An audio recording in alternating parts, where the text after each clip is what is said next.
It's my pleasure to welcome Luciana C. de Oliveira, PhD. Welcome to the podcast, Profesora. I saw your post on from Susan Murphy, the coordinator of South Carolina, like the Department of Education for Multilingual Learners, and you were frontlining her with the conference. It was called South Carolina Multilingual Learner Program Conference.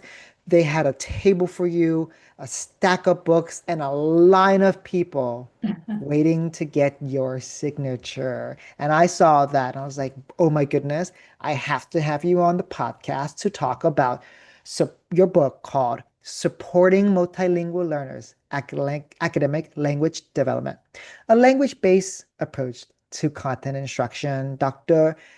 De Oliveira, bienvenido al podcast. Thank you so much for having me, and it will be a pleasure to speak to your audience about the book and some other things as well. Yes. So let's talk about your conference. What was your keynote in South Carolina? Yes, so I presented on a framework called Scaffolding Tools for Learning. That I developed over the past several years. So I started with this work with my mentor from the University of California, Davis, where I did my PhD, Steve Athanasis. And that framework specifically focuses on literacy development. And we focus on scaffolding for whom, for what purposes, and how. So for whom really focuses on basically what are your students' backgrounds and experiences, and how can you draw on, the linguistic resources that they bring, what are their language proficiency levels, things like that. For what purposes? We really focus more on literacy development. Are we focusing more on basic literacy, intermediate literacy, with the goal to focus on disciplinary literacy? And so that's for what purposes. And then how I really presented the language-based approach to content instruction, the LACI framework, as a way to support students, so to scaffold instruction for students in the content areas. So the LACI framework really is how you scaffold instruction for multilingual learners, really focusing on what we call high challenge, high support classrooms. We don't want to simplify instruction or simplify the tasks and texts that we provide to students, especially those who are in our general education classrooms. I always get this question, but what about newcomers? So we still need to provide them with high challenge, high support. Newcomers may need more supports, but those supports need to be faded away. So this is a big part of the scaffolding framework, is the fading and release of responsibility from the teacher to the learners. So those aspects are very, very important, again, to provide this high challenge, high support classroom. Right.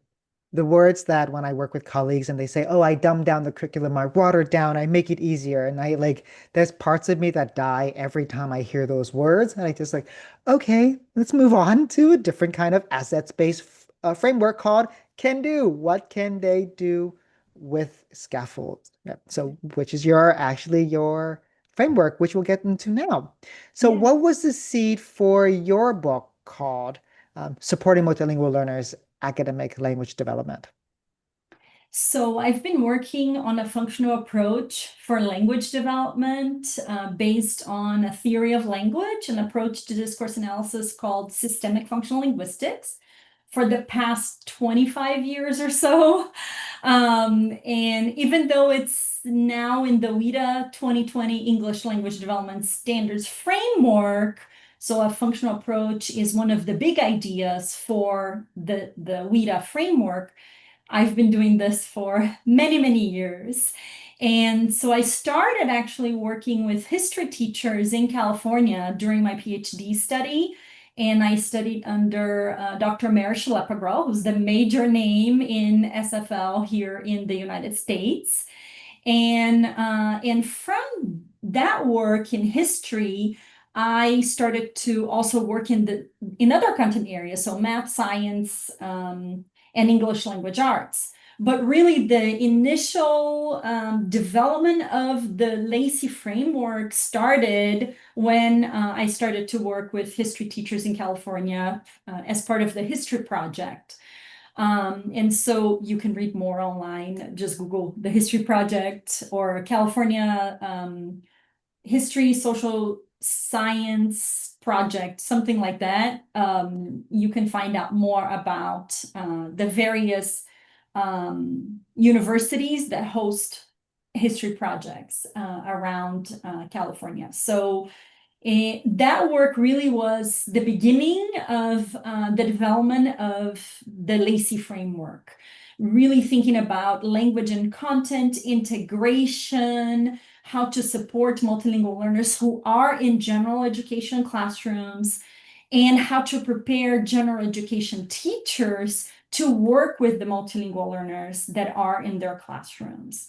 And so really that was the beginning. And then, of course, I've moved around here in the United States, and I lived in Indiana, in New York, in Florida, and now I'm in Virginia. And in each state where I've lived, I did research in classrooms. So all of the work that I did with teachers of multilingual learners is featured in the LACI book.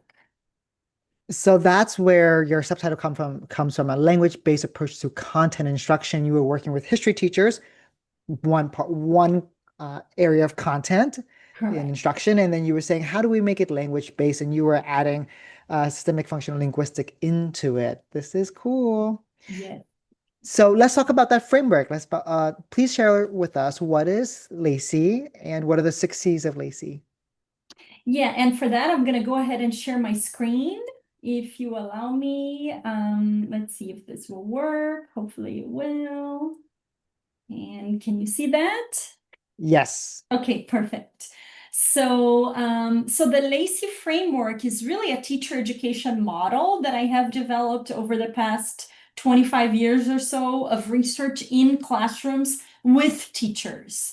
So I go into classrooms not to see what's not working, but to really focus on what is working with multilingual learners and collaborate with the teachers. And so the teachers that are featured in my book were all my collaborators, and I've published, articles, book chapters with them as well. So I'm very proud of this work with teachers. And so the LACI framework is, again, as I mentioned, a teacher education model, but also an approach to instruction, to language and content integrated instruction. And the LACI framework revolves around the 6 C's of support for scaffolding content area instruction for multilingual learners. And so we start with what I call the C of connection. So pedagogy and curriculum are connected to students' backgrounds and experiences. So these are the kinds of things that teachers do to connect to what students already know. It could be a lesson or a unit that they've already encountered, things like that. Then we have the C of culture. Cultural and linguistic resources of multilingual learners are used to support academic learning as they develop new resources to participate in new situations. So the C of culture really is more about how to draw on students, what students bring to the classroom. So their cultural and linguistic resources. And even though the C of culture is also a type of connection to students' backgrounds, I wanted to highlight it as a separate C because of the importance of culture for our multilingual learners. Then we have the C of code breaking, so explicitly teaching ways of doing school with a focus on development of academic language integrate language and content as inseparable instructional components.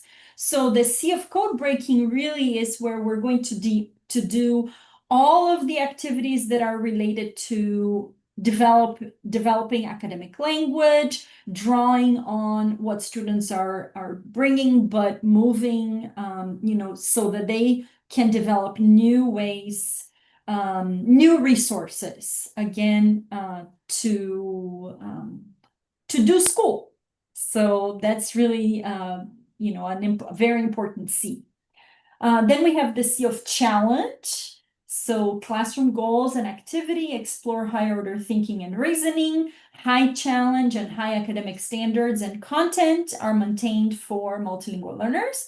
This is where I really explore this notion of high challenge, high support, and how to not simplify instruction, but amplify opportunities for our multilingual learners to participate in school. Then we have the C of community and collaboration. Multilingual learners have opportunities for collaboration and engagement as part of communities of learners. So these are the types of activities that help students collaborate with each other and engage not only with the teacher, but also with other students.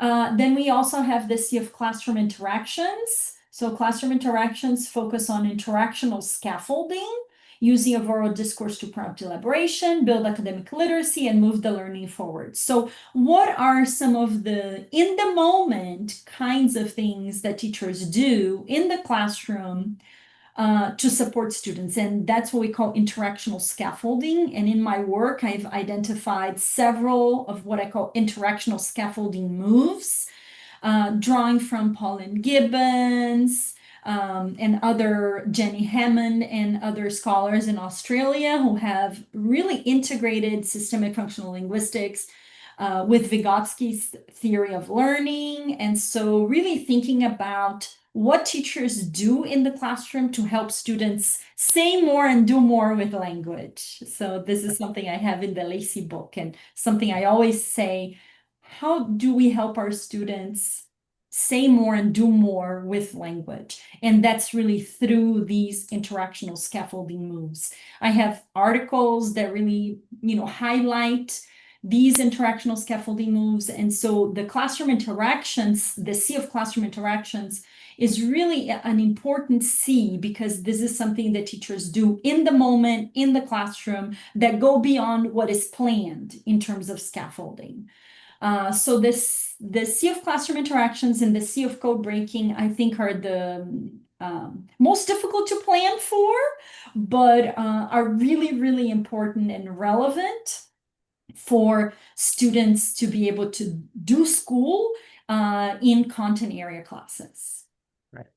And you have these C's are very easy to remember because they're all starting with C for content area instruction. You've mentioned now several times systemic functional linguistics. Can you, at a very easy layman's term, explain what that is for teachers? Sure. So systemic functional linguistics was developed by Michael Halliday, and it's a theory of learning. And we focus on language as a meaning-making resource and not as a set of rules.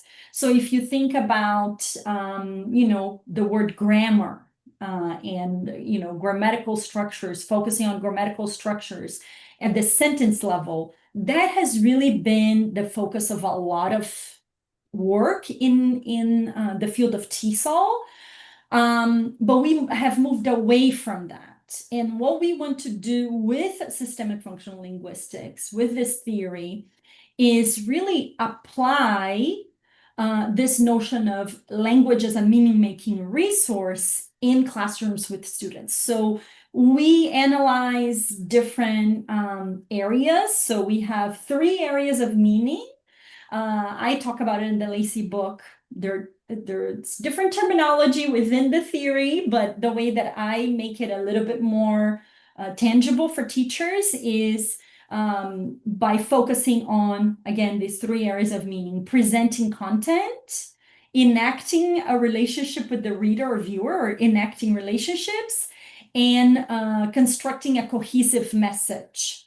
So those three areas: presenting content, enacting relationships, and constructing a cohesive message, kind of drive the theory of SFL, but make it, again, more tangible for teachers to think about, okay, when we use language, be it written, oral, whatever, in multimodal ways, we're always presenting some kind of content. We're always building a relationship with whoever we're speaking or we're writing to.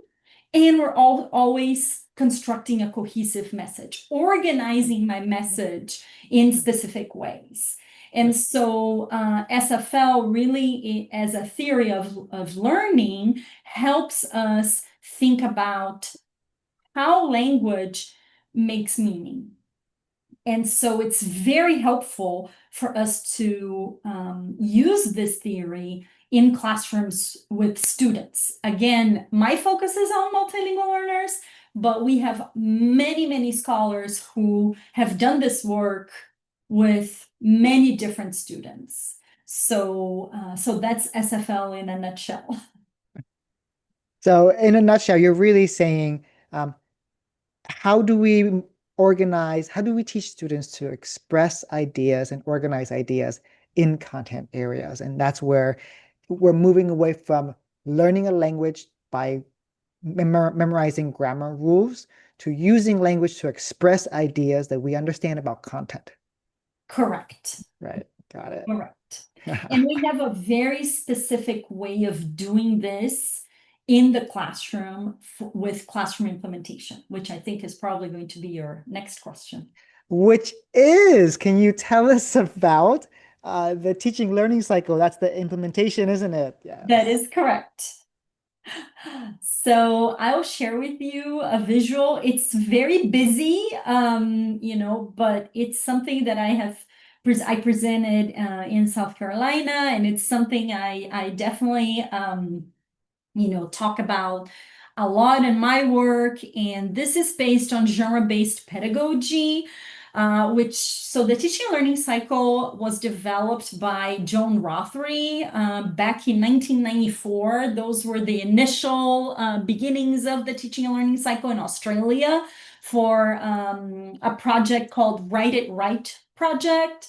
And so if you just Google Joan Rothery, you'll find the beginnings of the teaching and learning cycle.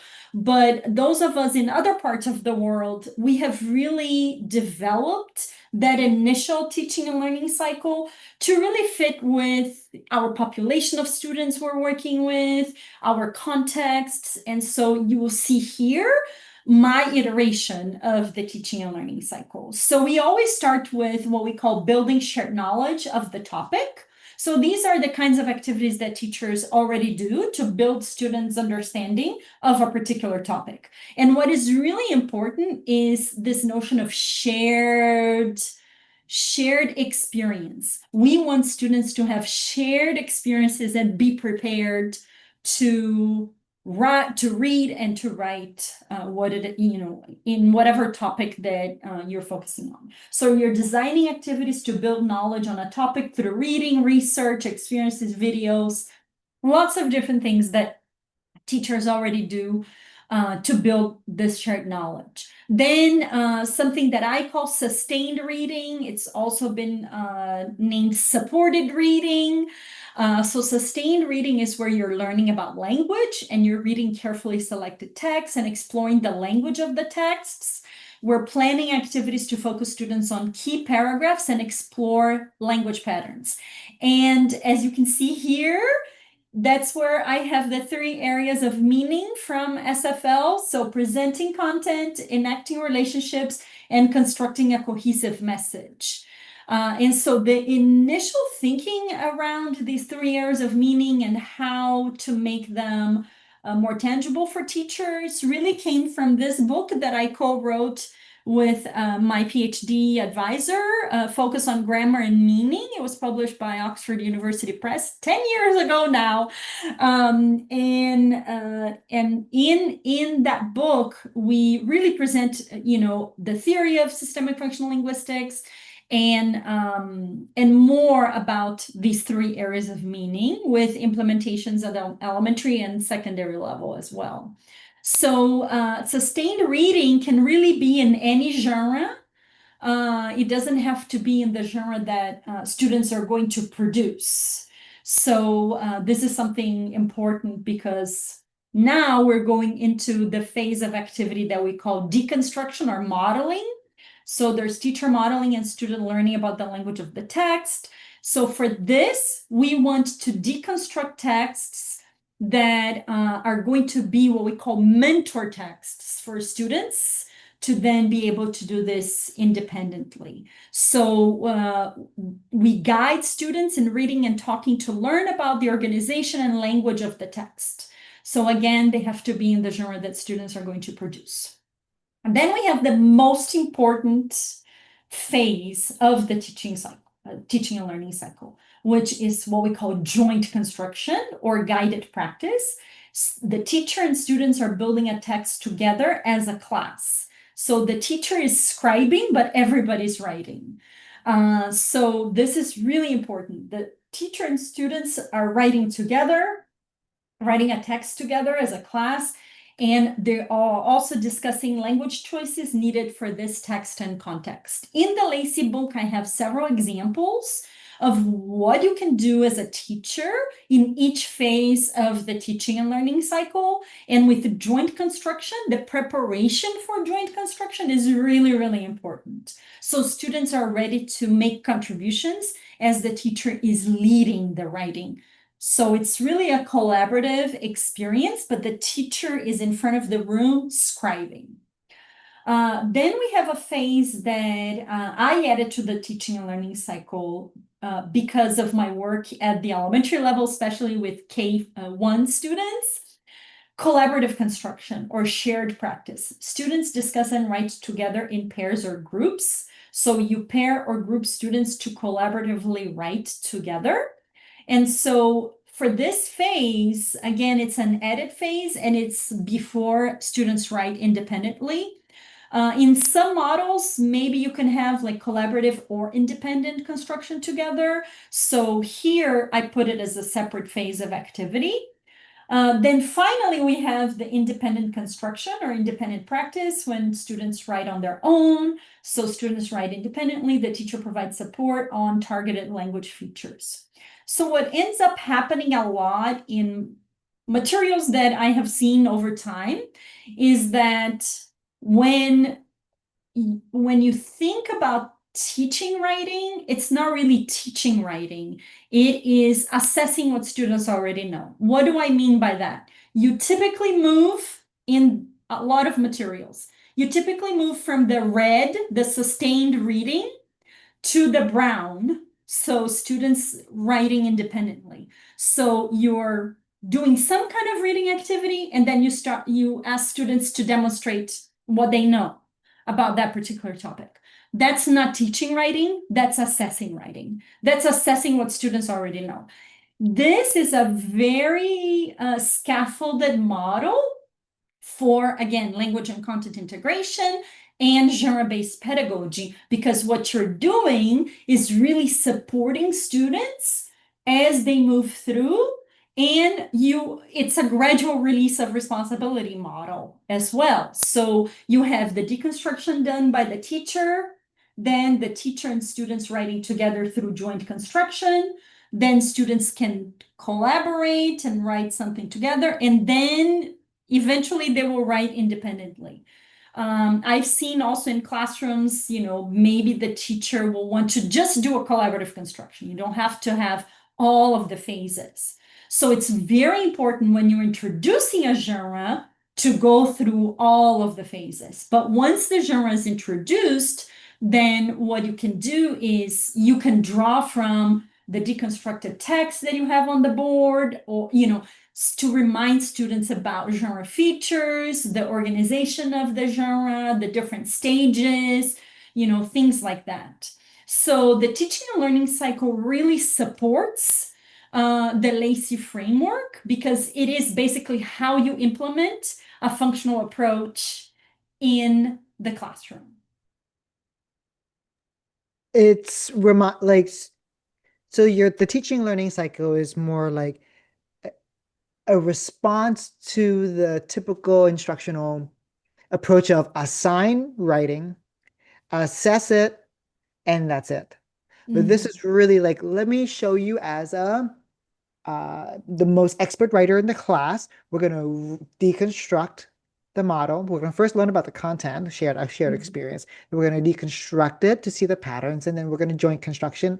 Through the joint construction, um, like the we do, then you can move to the small groups do, and then finally you can do the independent do. So this is the systematic cultivation of independence that multilingual learners need. That gap between learning content and writing work and submitting it, that gap is now filled in with all the little steps of like supporting more support, and then gradually giving students less support because they have the pattern now.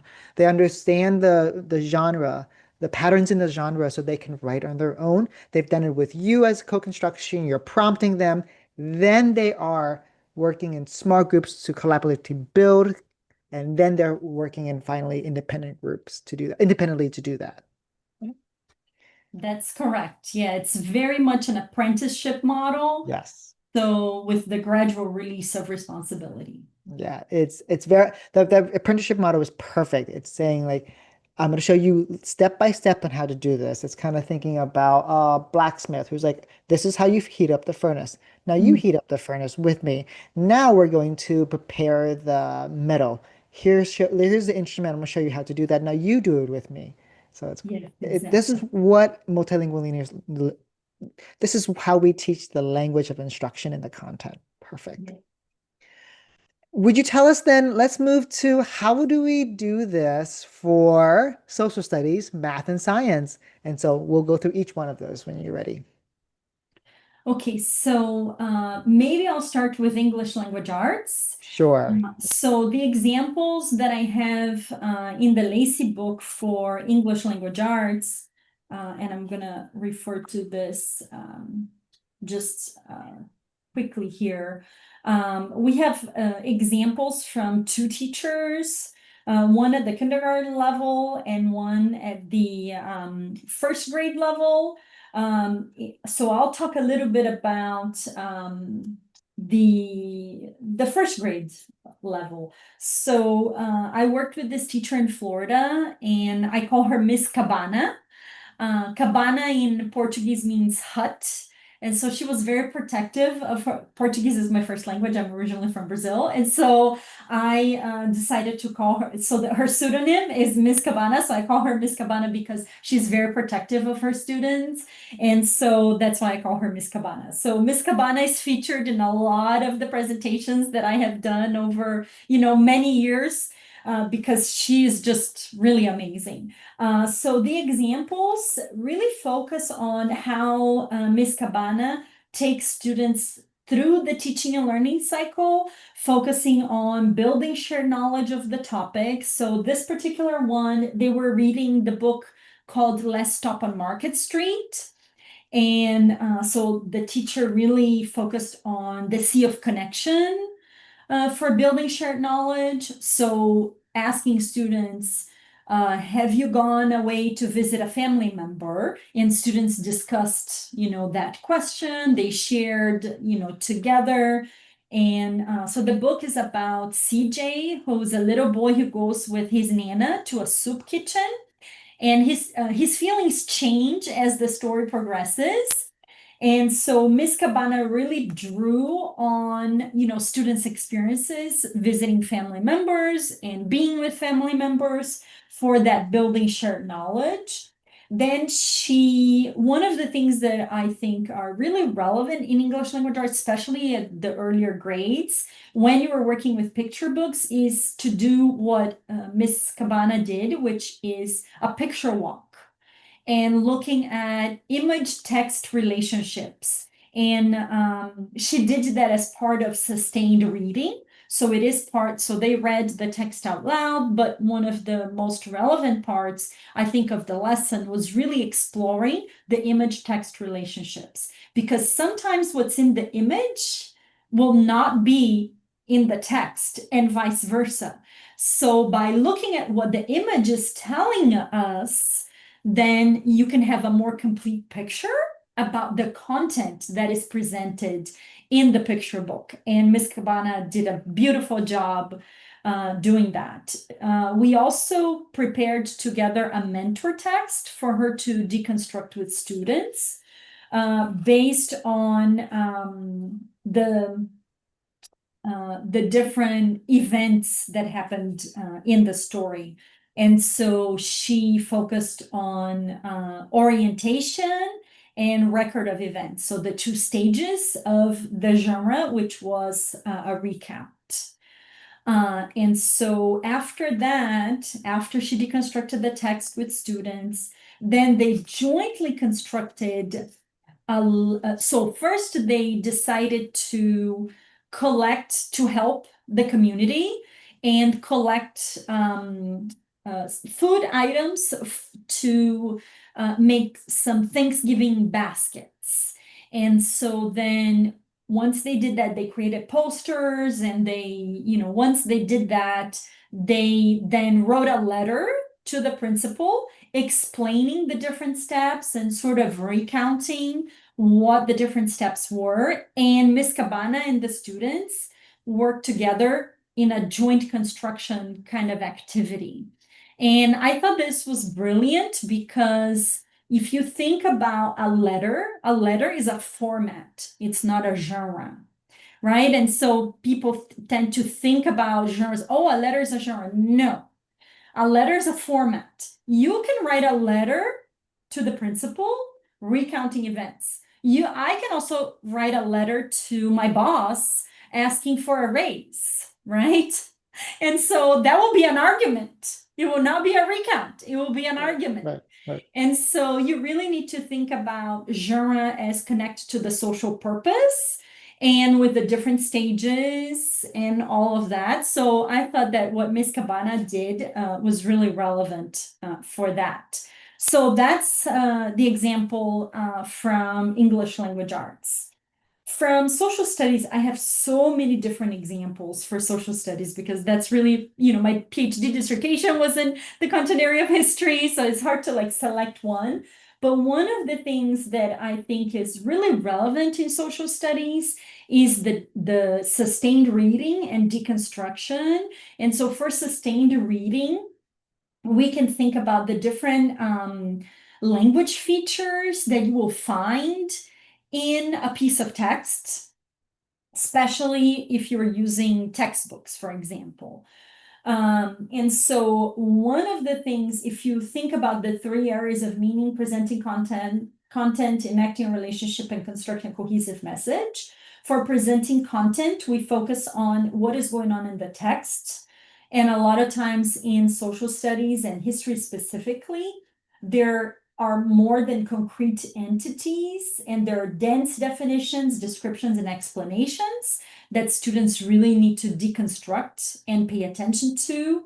For enacting a relationship, there are different mood choices that connect with the reader, so that go beyond declarative. There could be interrogative, imperatives, and so especially at the elementary level. So something to be aware of, and also modality. So or evaluation, I should say. So how is the textbook author evaluating that period of time? Or sometimes it's very subtle, but it will be there. Those evaluative meanings are really, really important. For constructing cohesive message, there are cohesive devices that create links within the text. And so those devices hold the text together and can really be very, very helpful for our students. So I wanted to highlight those three areas in social studies. So for math, what I have in the book is really more detail about the multisemiotic nature of mathematics. So you always have images, you have visual representations, you have symbols, right, in mathematics. And one of the areas that that are most difficult for our students is word problems.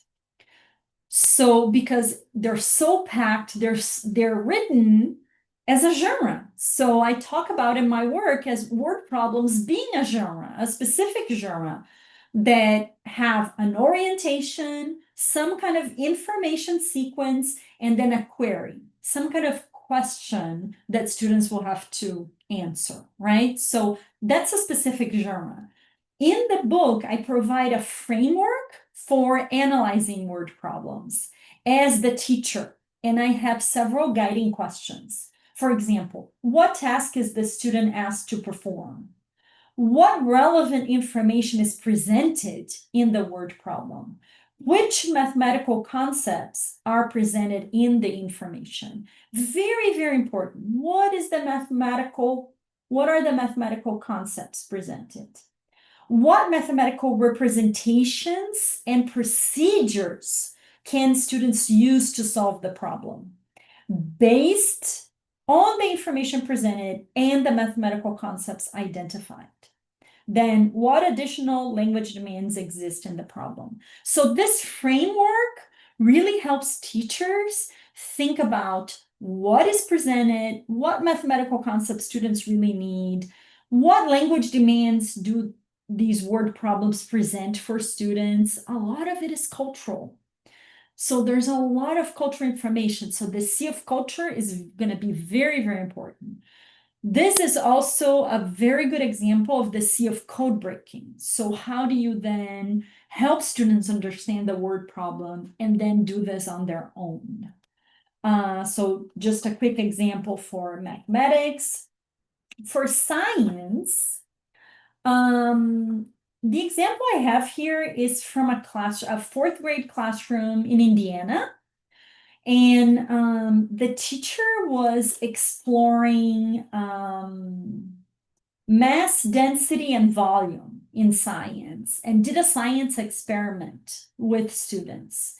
So to really focus on these inquiry-based activities, so for our multilingual learners, these are very, very important.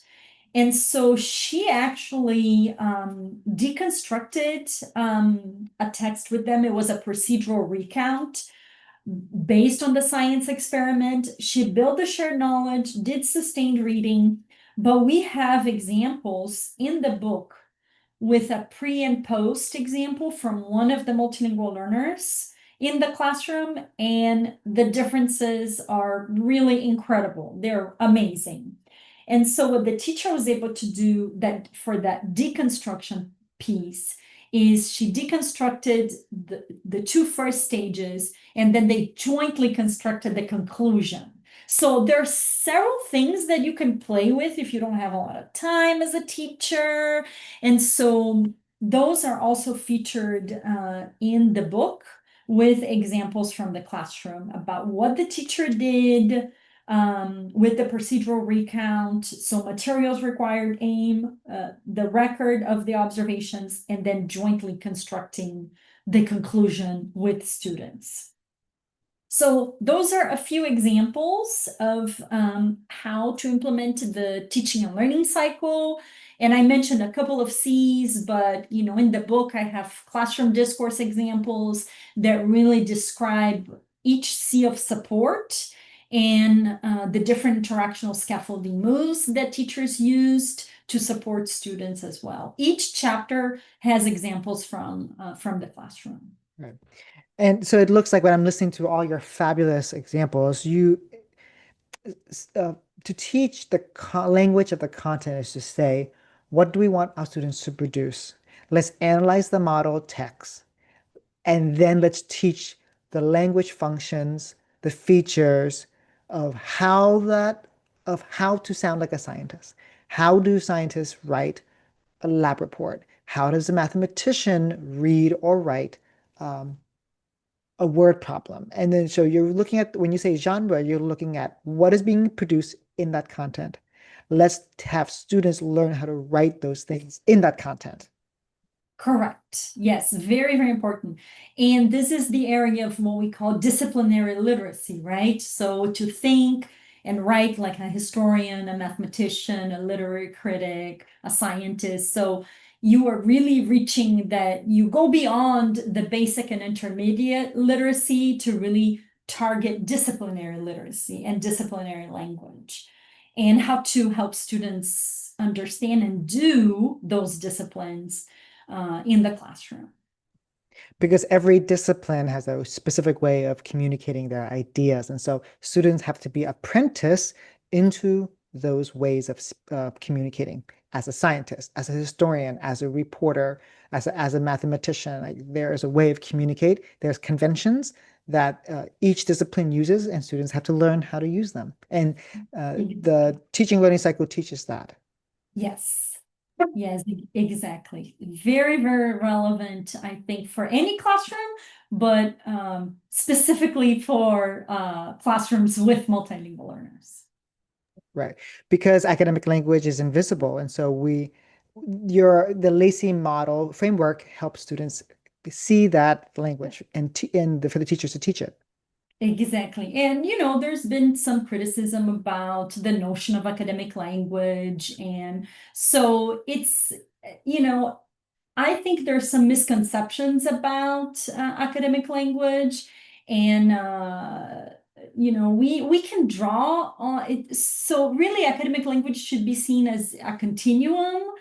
And yes, there are specific ways of using language in the disciplines. So you can think about academic language more in terms of like disciplinary language. How is language used in the disciplines? Even more than just like, okay, this is the language of schooling, and these are the characteristics of, what it means to use academic language, things like that.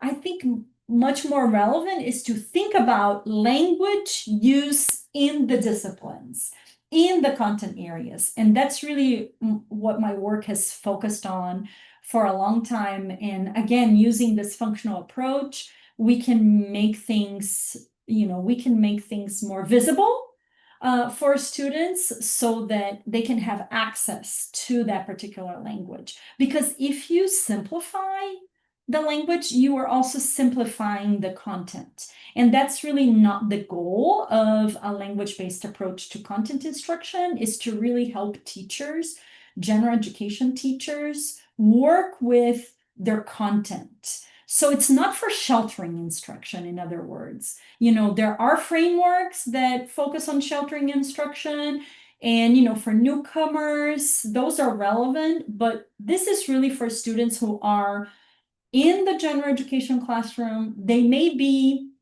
stuck at specific language proficiency levels, and they haven't moved, to higher levels of language proficiency. So that's really the LACI framework. It was thought of for those particular students and for those teachers who are, again, general education teachers working with the multilingual learners they have in their classroom. Of course, it's also relevant for your English language development teachers, your bilingual specialists, but really it was mostly designed for the general education teachers. Right. It's for the teachers who say, okay, I have multilingual learners. They're not newcomers. They have social language and they write the way they speak. How do we get them to write as if they are scientists, mathematicians, historians? Correct. Yes. So this leads us to our final question. What is one way that you have seen teachers implement the LACI framework? So there's so many different examples I can use. I think a lot of times, even when I'm teaching like a TESOL methods class, it's easier to plan for connection, culture, challenge, and community and collaboration, but not so easy to plan for code breaking and classroom interactions. So when I have worked with teachers, we really focus on those two C's of support, code breaking and classroom interactions, to be very purposeful in what it is that they're doing in the classroom with students. And so in terms of implementation, I can give, again, many different examples, but I'll use Miss Cabana again, because again, I'm a big fan of Miss Cabana. And she really thought about the code breaking and the classroom interactions and used for classroom interactions several interactional scaffolding moves. One very powerful one is what we call moving the discourse forward. What are the questions that you can ask students so they can do more and say more, right? Say more and do more with language. The how, the why, the what else, the so how was that? Things that will help students think about the specific topic they're talking about, but really try to elaborate on their answers. So those interactional scaffolding moves, part of classroom interactions, are really extremely relevant. And so in terms of the way LACI has been implemented in the classroom, it's primarily at the elementary level. Now I'm going to be doing research in secondary classrooms. I'm really excited, just waiting for the approval by the school district. And so I'll be working with a middle school teacher this year, and I'm hopeful to be working also with a high school teacher in the spring semester. And so, I'll have examples really K through 12. My work has really been K through 12, but the first LACI book was at the elementary level, and I'm hoping to write the secondary book next semester with examples from secondary. So I'm excited to move into the secondary level. I was a high school teacher in California, so going back to my initial, thinking and work with multilingual learners. So really excited about that. Well, I know that the elementary school teachers out there are so appreciative of your book, but now the secondary teachers are just clamoring and waiting, and they're saying, "We're ready to purchase your next book to yesterday." So, Yeah. Dr. Oliveira, obrigado for your time and for sharing your book. I'm so excited for your next conference where you'll be sharing your published book on the secondary level, working with the LACI framework. So thank you again. Thank you so much for the invitation to join, and I hope this was helpful for folks. And you can find me on social media, look for me, and then we can chat, those of you watching this podcast. So thank you so much again, and it was a wonderful experience.